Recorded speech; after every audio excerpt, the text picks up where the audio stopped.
Hello everyone, Assalamu Walaikum. How are you all? I hope you are well. Welcome back to my channel in this new video.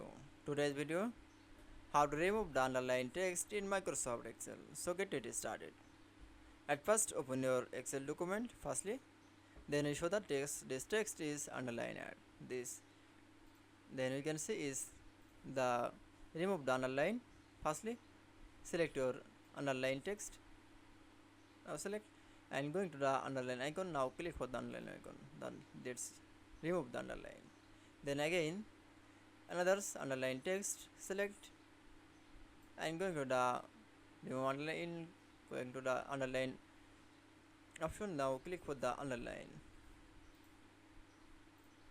Now click for the underline option. That's okay.